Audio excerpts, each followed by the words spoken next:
Black Ops 1, all the way through Cold War Zombies. Every single main Easter egg, I'm going to tell you the best step in all of them. Ascension. Yeah, we're not starting off very strong with the most enjoyable of Easter eggs. Most of the steps in this egg aren't particularly fun, so I guess I'll say that the most satisfying to me is throwing the Gersh at the generator, because it beats pressing buttons, aimlessly shooting at this orb, spelling, and literally just waiting. Call of the Dead, it's destroying all of the generators. Yeah, I know you could do this with explosive weapons and semtex, but those don't always work for me. I find it easier just to cook frags and throw them, and when you can go 4 for 4 with those, feels great. Shangri-La, this is the first one that's a little hard for me to decide because most of the steps in this egg I just thoroughly enjoy doing. But I'm gonna have to say the shrinking, the focusing stone step. And yes, that does include getting all the gongs to get the harmony. And then the sounds that play once you shoot every single one of the crystals.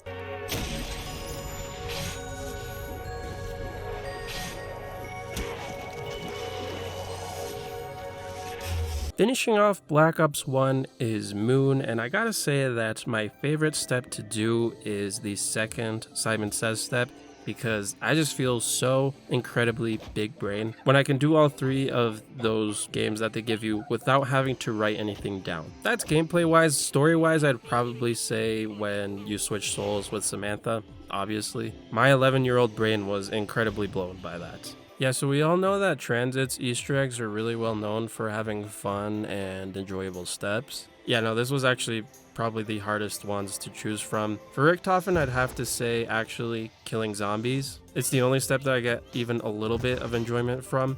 And for Maxis, I'd say placing the turbines at the lamps, the last step, because it's the only enjoyable step that doesn't do you any detriment. Moving on to something incredibly better with Die Rise, I'd have to say the Mahjong puzzle step. I don't know what it is about this particular puzzle, but I've always really enjoyed doing it. I know it's relatively simple and most people probably don't like doing it, but I absolutely love checking all the locations and matching all of the colors to the numbers and to the directions north, east, south, west. I've always enjoyed this so much that the first time I cracked the code, I saved the replay on my theater, and I still have it to this day.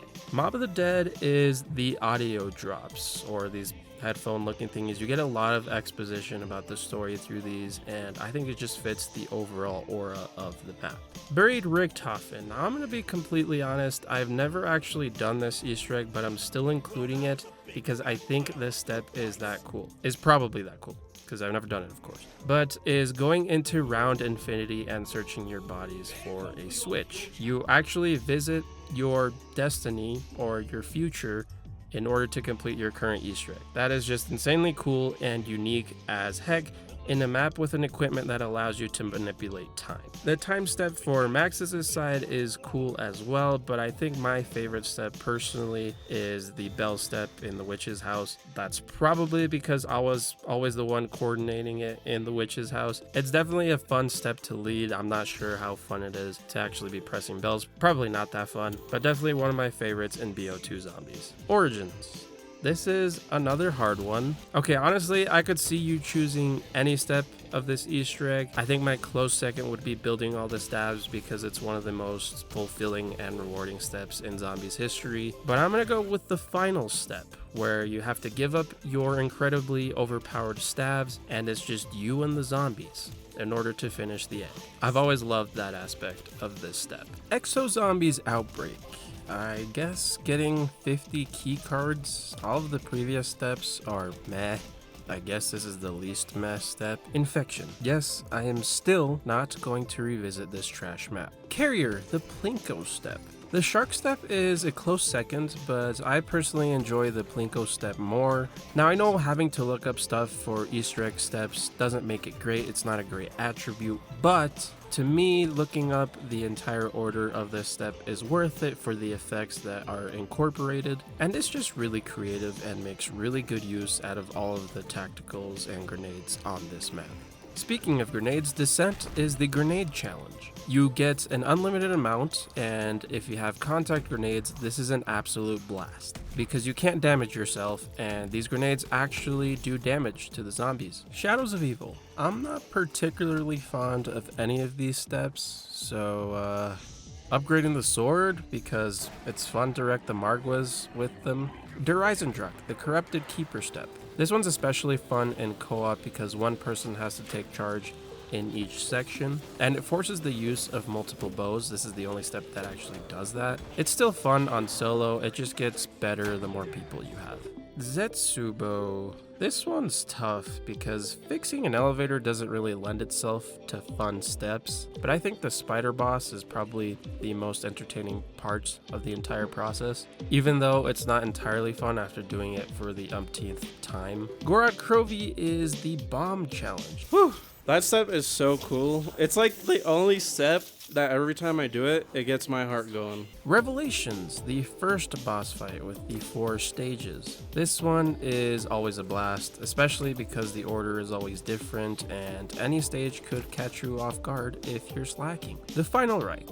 I actually really like the boss fight here with 2 opponents, the Zeppelin and whatever this is. I really like the soul box implementation, and it's even harder on hardcore with only 1 target on the Zeppelin at a time, and you have like 1 or 2 seconds to put the battery on, again, whatever this is. I quite like it. Moving on to Black Ops 4, we have 9.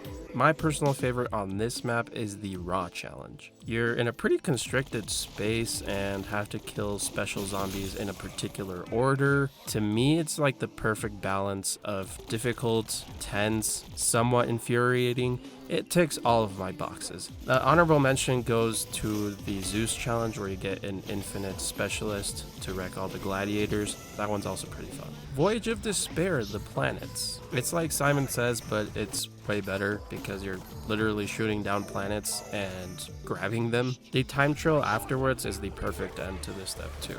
Blood of the Dead is the spawn power room challenge. Couldn't think of a better name for that. I must really like Simon Says steps. Well, this one's a bit different because you have 5 sequences in a row and it shows you 3 symbols that you have to translate. And then you have a ghost flip the switch for the corresponding symbols. I think it's quite neat. It is a little tedious, but story-wise, it would definitely be the Warden cutscene. I just didn't want to say solely that because you're not really doing anything during it. Classified.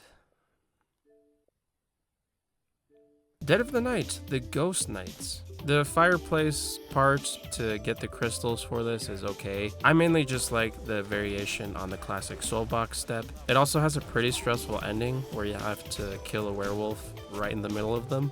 It's perfect. Ancient Evil. This map was probably the hardest to choose a single step in a good way, just because there are a lot of really unique steps in this egg.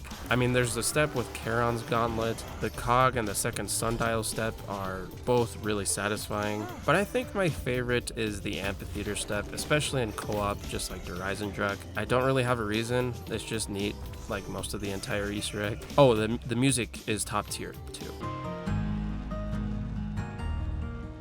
Alpha Omega, bullying that nerd Marlton. Is that a robot? Other than that, it'd probably be the boss fight. I think it's quite underrated. Tactor Tone is similar to Alpha Omega in that I really like one step, but the boss fight is really cool as well. I like pack punching the Soul of Duality, where you have to go to each pack punch location. And then of course the boss fight is really cool. You go around the map in a bubble and have to do a soul box at certain parts of the map. I really like both of them, and they're both also very unique. Okay. Now we're at Cold War. We just went from some really high highs in BO4 to really trying to pick out one step in each of these Easter eggs that's the least mid. But starting off with D Machine, the exfil step, because it's the only step that's remotely challenging. Firebase Z, I don't know. I like when you gas Peck and he just starts dancing. What? The GTA-esque cutscenes are also pretty funny. Outbreak 1, the boss fight. It's the only timed one in Zombies history, I think. The only one that I know of, and that's just awesome. It's probably the most challenging boss fight, and I really like it for that. I really appreciate it for that. Outbreak 2, the buggy defense, I guess. Again, it's the only remotely challenging one. Mauer der Toten. I really want to say the 5-stage boss fight, but I feel like I've said the boss fight too many times at this point, so I'm just gonna say the step where Klaus stops the bus. That's pretty badass. And finally, Forsaken, the Abomination Shard step. I don't know, it's just low-key pretty satisfying.